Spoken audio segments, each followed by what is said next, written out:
నమస్తే, welcome to our channel. నేను మీ పద్మావతి. ఈరోజు మనతో పాటు ప్రముఖ ఆధ్యాత్మికవేత్త మరియు వాస్తు జ్యోతిష్య శాస్త్ర పండితులు డాక్టర్ గుండెపూడి శివసుధీర్ శర్మ గారు ఉన్నారు. మరి గురువు గారితో మాట్లాడదాం, మీరు కూడా చూసేయండి. నమస్కారం గురువుగారు. శ్రీమాత్రే నమః. శ్రీ గురుభ్యో నమః. గురువుగారు, మనకి పితృదోషాలు అనేది మనం ఎక్కువగా వింటాం. ప్రస్తుతం ఇప్పుడు మనకి విశ్వావసన సంవత్సరంలో కూడా చాలా మందికి ఈ దోషాలు కూడా ఉన్నాయని అనేసి చెప్తున్నారు. అయితే ఇప్పుడు పితృదోషాలు మనకి ఉన్నాయి అని తెలుసుకోవడానికి ఏవైనా సూచనలు ముందుగా తెలుస్తాయంటారా? ఏవైనా సంకేతాలు కనిపించి అవును ఇది కూడా పితృదోషాలకు ఒక కారణమే అని ముందుగానే మేల్కోవడానికి ఏదైనా తెలుస్తుందంటారా? అసలు ఈ పితృదోషం అనేటువంటి సబ్జెక్ట్ చాలా పెద్దది నాన్న. ఎవరు స్కిప్ చేయకుండా చూస్తే సంపూర్ణమైనటువంటి సమాచారం మనకు అందుతుంది తప్పనిసరిగా. పితృదోషం, స్త్రీ శాపం, బ్రహ్మహత్యాది పాతకాలు, వృక్షవధ, వృక్షాలు చెట్లను నరకటం, జంతువధ, పక్షివధ, సర్పవధ, ఇవన్నీ కూడాను అనేక రకాలైనటువంటి పాపాలు. ఈ పితృదోషం అసలు ఎందుకు వస్తుంది, ఏమిటి అనేటువంటి ఒక విషయానికి వస్తేనన్నా, మొట్టమొదటిగా కలియుగంలో మనిషి ఎన్నేళ్ళు బ్రతకాలి? నిండా 100 ఏళ్ళు కాదు, 120 సంవత్సరాలు. కనీసం 100 కూడా బతకట్లేదు కదా. అదే కదా, 120 సంవత్సరాలు బ్రతకాలి. దాన్ని ఎలా ఆయుష్ ప్రమాణం మీరు ఎలా చెప్పగలుగుతున్నారు అని చెప్పి నన్ను ఎవరైనా ప్రశ్న వేస్తే, నవగ్రహాలు 9, రవి మహర్దశ నుంచి కేతు మహర్దశ అని చెప్పి 9 మహర్దశలు వస్తాయి. రవి మహర్దశ 6 సంవత్సరాలు, చంద్ర మహర్దశ 10, కుజ మహర్దశ 7, బుధ మహర్దశ 17, గురు మహర్దశ 16, శుక్ర మహర్దశ 20, అలాగే శని మహర్దశ 19, రాహు మహర్దశ 18, కేతు మహర్దశ 7, మొత్తం కలుపుకుంటే 120 ఇయర్స్ ఉంటుంది. అంటే అన్ని మహర్దశలు ప్రతి మనిషి జీవితంలో జరగాలనేగా జాతకం, జ్యోతిష్ శాస్త్రం చెప్తోంది. అంటే సంపూర్ణమైన ఆయుష్ ఎంత? 120 సంవత్సరాలు కదా. 120 సంవత్సరాల్లో సగం ఎంత నాన్న? 60. షష్ఠి పూర్తి ఎప్పుడు చేస్తాం? 60 ఏళ్ళు. ఎందుకు చేస్తాం? సగం జీవితం కంప్లీట్ అయింది అనేసి. సగం జీవితం అంటే మరి 100 ఏళ్ళు బ్రతకాలని అందరూ చెప్తుంటారు కదా, 50 సంవత్సరాలకి చేయాలి కదా. కదా, అంటే 60 ఏళ్ళకి చేస్తున్నామంటే 120 సంవత్సరాలు బ్రతకాలని ఇక్కడ కూడా ఇంటెన్షన్ ఉంది కదా. అవును కదా. ఇది కూడా సూచిస్తుంది ఇక్కడ అర్ధాయుష్. 120లో సగం అర్ధాయుష్ 60. షష్ఠి పూర్తి ఎందుకు చేస్తాం అంటే, షష్ఠి పూర్తి మనం తెలుగులో వాడుక భాష షష్ఠి పూర్తి 60 సంవత్సరాలు పూర్తయినాయి అని చెప్పి చెబుతూ ఉంటాం. కానీ సంస్కృతంలో ఆ షష్ఠి పూర్తి చేయించేటప్పుడు ఉగ్రరథ శాంతి అని చెప్పి పిలుస్తూ ఉంటాం. ఉగ్రరథ శాంతి అంటే ఏంటి? అర్ధాయుష్ రాగానే మృత్యువు వీళ్ళని తీసుకెళ్ళడానికి ఉగ్రరథం అనేటువంటి ఒక రథాన్ని ఎక్కొస్తాడట. దాన్ని శాంతింప చేయటమే షష్ఠి పూర్తి పరమార్థం. అర్థమైందా? మృత్యు దోషాలు తీసేయటం. కానీ ఇప్పుడు ప్రస్తుతం చూస్తుంటే షష్ఠి పూర్తి అనేది మరోసారి మళ్ళీ పెళ్లి చేయడం అని అన్నట్టుగా కొంత డివైడ్ అవుతుంది. అంటే చెప్తానన్న, సినిమాలు చూసి నాశనం అవుతున్నారు అనేది యువత ఎంత నిజమో కాదో తెలియదు, కానీ మన సంప్రదాయాలు మాత్రం సంకనాగిపోయినాయి అనేది మాత్రం నిజం. ఏదో సినిమా వచ్చింది, దండలు మార్చుకున్నారు, కేకులు కట్ చేసుకున్నారు, మూతులు నాక్కున్నారు, ఇవి కాదు. షష్ఠి పూర్తి అంటే 3 రోజుల పాటు చేయాలి. షష్ఠి పూర్తి 1 రోజు కాదు, 3 రోజులు. విఘ్నేశ్వర పూజ, పుణ్యవాచన, మృత్తికా స్నానం, నదీ స్నానం, మంగళా స్నానం. ఈ స్నానాలు అయిన తర్వాత మరలా విఘ్నేశ్వర పూజ, పుణ్యవాచన, అంకురార్పణ, దీక్షాధారణ, 365 దేవతల ఆవాహనం ఉంటుంది మొత్తం మండపం మీద. 365 కలశాలు, అలాగే ప్రధాన కలశాలు 3. ఈ 365 కలశాలు ఏమిటి? సంవత్సరంలో ఎన్ని రోజులు మనకి? 365 రోజులు. ఈ 365లో ఏమొస్తాయి? 60 తెలుగు సంవత్సరాలు, 9 గ్రహాలు, 9 గ్రహాలకి 2 ఉపగ్రహాలు, 7 వారాలు, 2 ఆయనాలు, 12 మాసాలు, 2 పక్షాలు, 15 తిథులు, ఉపగ్రహాలు, అట్లానే ఆయనాలు, ఋతువులు, వారాలు మొత్తం కలుపుకుంటే 365 అవుతాయి నాన్న. ఈ 365 దేవతల్ని ఆవాహన చేయాలి అక్కడ. నక్షత్రాలతో సహా మొత్తం 365 ఆవాహన అవుతాయి. ఈ 365 ఆవాహన చేసిన తర్వాత ప్రధాన దేవతల్లో అంటే బ్రహ్మ కలశం, వరుణ కలశం, మృత్యుంజయ కలశం పెడతాం. దాంతోపాటుగా ఒక 100 చిల్లులు ఉంటాయి. ఇత్తడి ప్లేటుకి 100 చిల్లులు పెడతారు. దాన్ని శతశ్చిద్ర ఘటం అంటారు. శతము అంటే 100, ఛిద్రము అంటే హోల్, రంధ్రము అని అర్థం. ఘటము అంటే పాత్ర పెట్టి దాంట్లో కంబళి, నల్ల నువ్వులు, ఉప్పు, ఇనుము వీటితో మృత్యుంజయుణ్ణి ఆవాహనం చేస్తే దాంట్లో మృత్యుంజయుడు ఉన్నట్టేగా. ఆ జల్లెడు పట్టుకొని స్నానం చేయిస్తాను చూడండి. అందరికీ కూడా షష్ఠిపూర్తి జరిగినప్పుడు దంపతులకు ఆ జల్లెడ పట్టుకొని వాటి మీద నుంచి కలశాలు ఉండేటువంటి నీళ్లతో అభిషేకం చేయిస్తాం. వాళ్ళకి అవబృధ స్నానం అంటారు. అభిషేకం కూడా కాదు, అవబృధ స్నానం అంటారు. వాటి ద్వారా వాళ్ళకు ఉండేటువంటి మృత్యు దోషాలు పోతాయని చెప్పి శాస్త్రం చెబుతుంది. షష్ఠి పూర్తి చేస్తే ఇంకొక పరమార్థం కూడా ఉంది నాన్న. షష్ఠి పూర్తి 60 సంవత్సరాలకు చేస్తే 10 ఏళ్ల ఆయుష్ పెరుగుతుంది అంటాడు. ఎందుకు పెరుగుతుంది? మంత్రాల వల్ల కొంత లాభం, జయం, కార్యసిద్ధి అనుకుంటే 60 సంవత్సరాలకి అన్ని రకాల బాధ్యతలు తీరిపోతాయి. కొడుకులు, కోడళ్ళు, అల్లుళ్ళు, కూతుళ్ళు, మనవాళ్ళు, మనవరాళ్ళు అందరూ ఇటు వాళ్ళు వెళ్ళిపోతారు. భార్యాభర్తలు మాత్రమే ఇంట్లో ఇద్దరు ఉంటారు. అవునా? వీళ్ళిద్దరే ఉంటారు. ఇక్కడ మన శాస్త్రం ఎంత గొప్పటి సంబంధం పెడుతుందో చూడండి. షష్ఠి పూర్తి ఎవరికి వాళ్ళు చేసుకోకూడదు, వాళ్ళ పిల్లలు మాత్రమే చేయాలని చెప్పి శాస్త్రం పెట్టింది. అవునా? ఇక్కడేంటి పిల్లలే చేసేటప్పుడు ఏ దేశాల్లో ఎక్కడ ఉన్నా షష్ఠిపూర్తి చేసే సమయానికి పిల్లలందరూ ఇంటికి వస్తారా రారా? బంధువులందరూ వస్తారా రారా? వీళ్ళందరినీ ఎటు వాళ్ళు ఎటు వెళ్ళిపోయిన కొన్ని సంవత్సరాల తర్వాత ఒక్కసారి వీళ్ళందరినీ చూస్తే వీళ్ళకి సంతోషం పెరుగుతుందా లేదా? సంతోషమే సగం బలమా కాదా? ఆయుష్ ఆటోమేటిక్గా పెరగాలా లేదా? 10 సంవత్సరాల ఆయుష్ పెరిగింది అక్కడ. మరలా 70 ఏళ్ళు వస్తాయి అప్పటికి. 70 ఏళ్ళకి భీమరథ శాంతి అని ఒకటి ఉంటుంది. మరలా ఇదే ప్రక్రియ 365 కలశాలు, మరలా 3 రోజులు, నక్షత్రాలు, నవగ్రహాల జపాలు, సూర్య నమస్కారాలు, సత్యనారాయణ స్వామి వ్రతాలు, లలితా సహస్రనామం, విష్ణు సహస్రనామం పారాయణలు, అభిషేకాలు, సూర్య నమస్కారాలు, హోమాలు ఇవన్నీ ఉంటాయి మరలా 3 రోజుల పాటు. 70 ఏళ్ళకు భీమరథ శాంతి చేస్తే 14 ఏళ్ళ ఆయుష్ పెరుగుతుందంటాడు. 14 ఏళ్ళు వస్తే ఎన్ని ఏళ్ళు అవుతాయి అప్పటికి? 84 సంవత్సరాలు. 84 సంవత్సరాలకి ఎవరైనా లెక్క వేసుకోండి, మన జీవితంలో 1000 పౌర్ణాలు, 1000 అమావాస్యలు వెళ్ళిపోతాయి.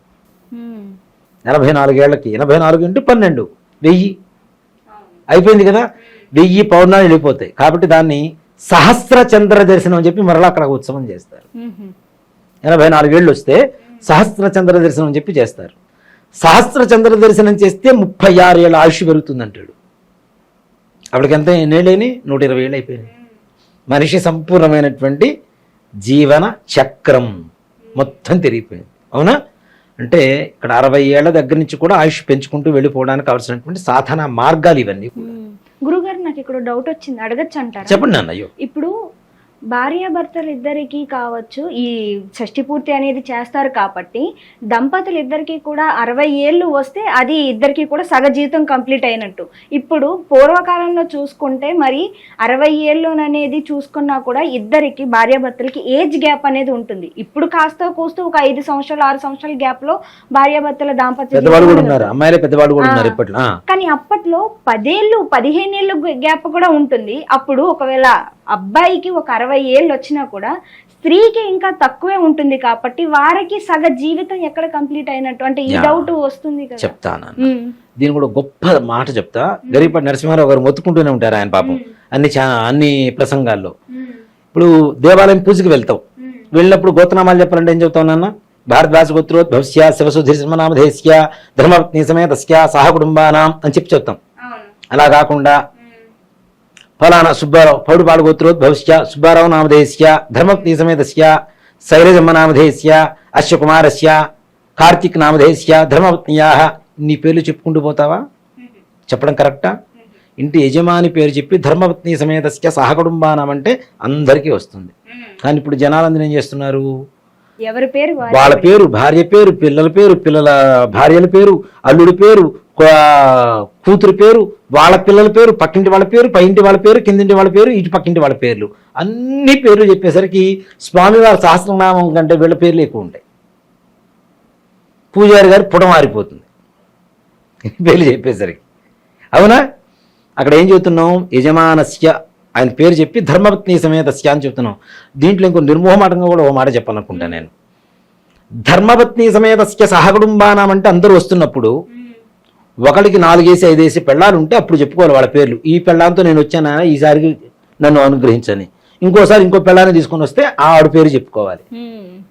అలా కాదు, ఏకపత్ని వ్రతుడు అనేటువంటి నమ్మకం భార్యకు ఉన్నా, నాకు ఒక్కతే భార్య ఉంది నాయన చాలు అనుకునేటువంటి భర్త ఉన్నా ధర్మపత్ని పేరు కూడా చెప్పాల్సిన అవసరం లేదు. ధర్మపత్ని సమేత అని చెప్తే చాలు. అధర్మపత్నిలు ఉంటే అప్పుడు వాళ్ళ పేరు చెప్పుకోవాలి. ధర్మపత్ని అంటే ఒక్కతేగా, ఒక్కతే భార్యగా. మీ ఆయనకి నలుగురు ఉన్నారు అనుకుంటే మీ పేరు చెప్పుకోండి. లేదు మా ఆయనకి నేను ఒక్కదానే భార్యని అనుకుంటే పేరు చెప్పకండి. నిర్మోహమాటంగా చెప్పాలనుకుంటాను ఎప్పుడు కూడా. అక్కడ ఏం చెబుతున్నాం, యజమాని పేరు చెబుతున్నాం. ఇక్కడ మీరు అడిగిన ప్రశ్నలో కూడా అదే సమాధానం చెప్తాను. 60 సంవత్సరాలు భర్తకు వచ్చినప్పుడు చేయమని చెప్తున్నారు కానీ భార్యాభర్తకి ఇద్దరికి రావాల్సిన అవసరం లేదని చెప్తోంది. ఆయనకి ఆయుష్ కోసం చేస్తున్నప్పుడు దాంట్లో ఫలితం ఆవిడ కూడా వచ్చింది కదా. ఆవిడ లేకుండా ఆయన షష్ఠపూర్తి ఎట్లా చేసుకుంటాడు? అవునా కాదు? ఆవిడ కూడా ఆయుష్ పెరుగుతుందా లేదా? ఓకే, ఇది డైవర్ట్ అవుతుంది. మళ్ళీ ఈ విషయంలోకి వద్దాం. ఇది జీవన విధానం, ఇలా చేసుకోవాల్సినటువంటి పరిస్థితి. మరి పితృదోషాలకి షష్ఠపూర్తులకి వీటికి సంబంధం ఏంటండి అనే ఒక విషయానికి వస్తే, అసలు పితృదోషం అంటే ఏంటి అనేటువంటి ఒక విషయానికి వద్దాం నాన్న. మన పూర్వీకులు తాతలు ముత్తాతలు తండ్రులు ఎవరైనా మన అమ్మగారి తరఫున అమ్మా నాన్న తరఫునైనా నాన్నగారి అమ్మా నాన్నగారి తరఫునైనా ఎవరైతే మా పూర్వీకులు అర్ధాయుష్ కంటే ముందు చనిపోతున్నారో, అంటే 60 సంవత్సరాల కంటే ముందు చనిపోతున్నారో వాళ్ళ ఆత్మ ఘోషే పితృదోషం అని చెప్తాం. వాడెవరు చనిపోతే నాకెందుకు వస్తుందండి, 60 సంవత్సరాల లోపల వాళ్ళ ఆయుష్ తీరిపోయింది నాకెందుకు వస్తుందండి అనేటువంటి విషయానికి వస్తేనన్నా, మన ఇంట్లో పిల్లలు మనకు భోజనం కడుపు నిండా తినకపోతే మనకు ఎలా ఉంటుంది? బాధేస్తుంటుందా? అలాగే మన వంశీకులు, మన పితృదేవతలు అంటున్నాం కదా, దేవతలతో సమానంగా మనం వాళ్ళని కూడా పితృదేవతలు అని చెప్పి పిలుస్తున్నాం. మన వంశానికి సంబంధించినటువంటి వాళ్ళు ఆత్మఘోషతో ఉంటే మనం ఎక్కడ సంతృప్తికరంగా ఉంటాం? ముఖ్యంగా అవునా? మనం పెట్టే తద్దినం వెళ్ళదు, కర్మ వెళ్ళదు, దినాలు వెళ్ళవు, ఏవి కూడా ఎందుకు చెందవు వాళ్ళకి. ఎందుకు చెందట్లేదు అంటే, మనిషి 120 సంవత్సరాలు బ్రతకాల్సినటువంటి ఒక మనిషి అర్ధాయుష్ కూడా చనిపోకుండా, అంటే బ్రతకకుండా చనిపోతే, లైఫ్ లీడ్ చేయకుండా వెళ్ళిపోతే ఆత్మఘోషణ ఉంటుందా? ఉండదా? బాగా ఆకలేసింది నాన్న, కంచం నిండా మంచి కూరలు పంచభక్ష పరమాణాలు పెట్టుకున్నాం, 2 ముద్దలు తిన్నాం, ఆకలి తీరుతుందా? అర్ధాకలితో ఉంటామా? ఉండదా? అవునా? ఇక్కడ పళ్ళ నిండా ఉన్నాయి, మనం తిన్నది 2 ముద్దలు, ఆకలి తీరుతుందా? తీర్చలేదు కదా. అలాగే 120 సంవత్సరాలు బ్రతకాల్సిన మనిషి 60 సంవత్సరాల కంటే ముందు చనిపోతే వాడి ఆత్మఘోష ఉంటుందా? ఉండదా? ఇప్పుడు అదే కదా, దయ్యాలై పట్టుకుంటున్నారు, గాలి పట్టుకుంటున్నారు, ధూళి పట్టుకుంటున్నారు, కోరికలు తీసుకుంటున్నారు అని చెప్పి కొన్ని సందర్భాలు చూస్తూ ఉంటారు కదా. ఇక్కడ మన హిందూ ధర్మం ఎంత గొప్పగా ఉంటుందో చెప్తానా. ఈ 60 సంవత్సరాల లోపల చనిపోయినటువంటి వాళ్ళకి ఎందుకు చెందవు అనేటువంటి ఒక విషయానికి వస్తే, మనిషి చనిపోతాడు కదా, చనిపోయిన వెంటనే కాళ్ళు చేతులు కట్టేస్తాం, బుట్టన వెళ్ళి కట్టేస్తాం, దీపం పెడతాం, తీసుకుని వెళ్తాం, చితిలో దహన సంస్కారాలు చేస్తారు. దహన సంస్కారాలు చేసే ముందు ఆ చితికి దహన సంస్కారం చేసే కొడుకు ఏం చేస్తాడు? తెల్లటి బట్టలు కట్టుకొని, తడుపుకొని, తడి బట్టలు కట్టుకొని అక్కడ కర్మ చేస్తూ ఉంటాడు. అవునా? తడి బట్టలతోనే చేయడం ఎందుకండి? అదేనా, దాంట్లో కూడా ఒక గొప్ప పరమార్థం ఉంది. ఇక్కడ దేహాన్ని తీసుకుని వెళ్ళాం, చితి మీద పడుకోబెట్టాం, తగలబెడుతూ ఉన్నాం. ఆ వేడికి ఏదైతే ఉంటుందో అది బాగా తాపం పొందుతూ ఉంటుంది. ఆ సమయంలో ఇప్పుడు నాన్న బాగా వేడి ఎక్కువైంది, ఇక్కడ చల్లదనం ఉంటే అక్కడ దూరుతావా లేదా? వెళ్తావా లేదా? తల్లాచుకుంటామా లేదా? అలాగే ఎవరికి ఎవరు కర్మ వహిస్తున్నారు? తల్లికో తండ్రికో కొడుకు వహిస్తున్నాడు. కాబట్టి వీడు తడి బట్టల్లో ఉన్నాడు కాబట్టి వీడిలో ఆవహిస్తుంది ఆత్మ మొత్తం కూడా 11 రోజుల పాటు. అందుకనే కర్మ చేసిన ప్రతిసారి తడి బట్టలు కట్టుకొని కర్మ చేయాలి. వీడు 12 రోజులు కర్మ చేస్తాం కదా, ద్వాదశ కర్మలు అని చెప్పి చేస్తాం కదా, ఈ 12 రోజులు కూడా తడి బట్టలు కట్టుకొనే వీడు కర్మ చేయాలి. అంటే వీడిలో వాళ్ళ ఆత్మ ఉన్నది కాబట్టి. అలాగే 36 స్నానాలు ఉంటాయి నాన్న, ప్రతిరోజు 3 స్నానాలు ఉంటాయి, ఇంట్లో చేసే స్నానాలు కాకుండా 36 స్నానాలు ఉంటాయి. 12 3 36. 36 స్నానాలు ఎందుకు చేయాలి? తాపోపశమనార్థం, తాపతృప్త్యర్థం అని చెప్పి చెబుతూ ఉంటారు. తాపం తగ్గడానికి, తాపం తృప్తి పొందడం కోసమే స్నానాలు చేస్తారు, తడి బట్టలు కట్టుకొని కర్మ చేస్తాడు. అలాగే తిలోదకాలు చెప్పి నువ్వులతో నీళ్లు వదులుతూ ఉంటారు. కొంతమంది బంధువులు బియ్యంతో నీళ్లు వదులుతూ ఉంటారు, తిలోదకాలు ధర్మోదకాలు అని చెప్పి. ఇవి కూడా తాపోపశమనార్థం, తాపతృప్త్యర్థం అని చెప్పి నీళ్లు వదులుతూ ఉంటారు ఆ రాయి మీద. అర్థమైందా? అంటే ఈ నీళ్లు కానివ్వండి, ఈ తడి బట్టలు కానివ్వండి, ఇవన్నీ కూడాను దానికి తాపం తగ్గించడం కోసమే 12వ రోజున మనం ఏం చేస్తాము అంటే ఈ సపిండీకరణం అని చెప్పి చేస్తారు. అంటే ఇప్పుడు మా నాన్నగారు చనిపోయి ఉన్నారు నాన్న, మా నాన్నగారు కర్మ చేస్తున్నా, అంతవరకు 12వ రోజు వరకు కూడా ఒకటే శబ్దం ఉంటుంది. వాళ్ళకి ప్రేత అనేటువంటి శబ్దంతోనే పిలుస్తుంటారు వీళ్ళని. ప్రేత అనే యజమాన్యస్య పితుహు ప్రేత అని చెప్పి పిలుస్తూ ఉంటారు. ప్రేత శబ్దమే వాడుతూ ఉంటారు 12వ రోజు వరకు. మా నాన్నగారు చనిపోయారు. మా నాన్నగారిని పెద్దల్లో కలపాలంటే ఏం చేయాలి? మా ముత్తాత గారు ఎవరైతే ఉన్నారో, ముత్తాత గారు నాన్నగారు ఎవరైతే ఉన్నారో ఆయన్ని ఈ దశలోంచి పంపించేసేయాలి. ఓకే, వసు రుద్ర ఆదిత్య రూపం అని చెప్పి 3 రూపాలు ఉంటాయి. వసు రూపం అంటే ఎవరైతే మా ముత్తాత గారు ఉంటారో ఆయన, రుద్ర రూపం మా తాతగారు, ఆదిత్య రూపం మా నాన్నగారు. మా నాన్నగారికి ఆదిత్య రూపం ఇవ్వాలి అంటే మా నాన్నగారి ముత్తాత గారి పైకి వెళ్ళిపోవాలి. ఆయన వదిలిపెట్టి ఈ మా తాతగారి పిండం ఉంటుంది కదా, ఆ పిండంతో మా నాన్నగారి పిండాన్ని సపిండీకరణం అంటారు, 2 కలుపుతారు. కలిపితే ఈయన కూడా పెద్దల్లో చేరినట్టు. ఇది కలిపేటప్పుడు చెబుతారు ప్రేత శబ్దో నాస్తి అంటే అక్కడి నుంచి ప్రేత శబ్దం ఉండదు. పితృపితామహి ప్రపితామహీనాం అని చెప్పి అప్పటి నుంచి పేర్లు వస్తాయి. వసురుద్ర ఆదిత్య రూపానాం అని చెప్పి అక్కడి నుంచి పేర్లు వస్తాయి. అంతవరకు వాళ్ళకి వసు రూపం లేదు, ఆదిత్య రూపం లేదు, రుద్ర రూపం లేదు. ప్రేత రూపమే, ప్రేత శబ్దమే వస్తుంది. అందుకని 12వ రోజున కర్మ చేసేటప్పుడు ఏం చేస్తాం? గొడుగులు, చెప్పులు ఇస్తారు, చెంబు ఇస్తారు, కంబలు ఇస్తారు, అట్లానే గొడుగిస్తారు, అనేక రకాలైనటువంటి ద్రవ్యాలు, ఇవన్నీ కూడాను స్వర్గపాదేయం అంటారు. దీన్ని సుముహూర్తం అంటే సు అంటే మంచి, ముహూర్తం అంటే సమయం. గ్రహాలన్నీ కూడా శుభవీక్షణ కలిగినటువంటి సమయాన్ని సుముహూర్తం అంటాం. సుముహూర్తంలో జీలకర్ర బెల్లం పెడితే తెరసల్లా పెట్టి అంతకుముందు చూసుకోకుండా ఉన్నటువంటి దంపతులైతే 7 జన్మలకి వాడిద్దరే భార్యాభర్తలు అవుతూ ఉంటారు. ఇప్పుడు సుముహూర్తానికి ప్రాధాన్యత లేదు. ఇలాంటి వివాహాలు కాదు మన దేవతా వివాహాలు. 12 గంటల 5 నిమిషాలకి అభిజిత్ లగ్నం శ్రీరామనవమి రోజున తలంబ్రాలు పోయడం ప్రారంభిస్తారు. ఆయన పుట్టిన సమయం 12 గంటల 5 నిమిషాలు కరెక్ట్గా అభిజిత్ లగ్నం అంటారు. 11:50 దగ్గర నుంచి 12:10 వరకు ఉండేటువంటి సమయాన్ని అభిజిత్ లగ్నం అంటారు. ఆ అభిజిత్ లగ్నంలో తప్పనిసరిగా శ్రీరాముల వారికి చక్కగా కళ్యాణ మహోత్సవం చేస్తారు. అందులో రాముల వారి కళ్యాణం చేసేటప్పుడు మంగళసూత్రం కడతాం కదా, మంగళసూత్రం కట్టేటప్పుడు మన పెళ్లిలో ఏం చదువుతాం? మానవ పెళ్లిళ్ళలో మాంగళ్యం తంతునా నేనా మమ జీవన హేతునా అని చెప్పి అబ్బాయి చెబుతూ ఉంటాడు. కానీ దేవతా కళ్యాణంలో మాంగళ్యం తంతునానేనా లోక సంరక్షణ హేతున కంఠే పద్నామి సుభగే త్వంజీవ శరదాంశతం అని చెప్పి చూస్తూ ఉంటాం. లోక కళ్యాణం కోసమే జరుగుతుంది ఈ కళ్యాణం అని చెప్పి చూస్తూ ఉంటాం. కాబట్టి ఇళ్లల్లో కళ్యాణం చేసుకోవడం కుదరనటువంటి వాళ్ళు ఎవరైనా చక్కగా ఆలయాలకు వెళ్ళి సీతారామ కళ్యాణ మహోత్సవాన్ని తిలకించి అక్కడ ఇచ్చేటువంటి తీర్థప్రసాదాలు స్వీకరించి అక్కడ అక్షతలు ఉంటాయి కదా, అవి తెచ్చుకొని చక్కగా శిరస్సును దలుచుకుంటే ఎవరైతే పెళ్లి కాని పిల్లలు ఉంటారో పెళ్ళిళ్ళు అవుతాయి, పిల్లలు లేనటువంటి వాళ్ళకైతే పిల్లలు పుడతారు.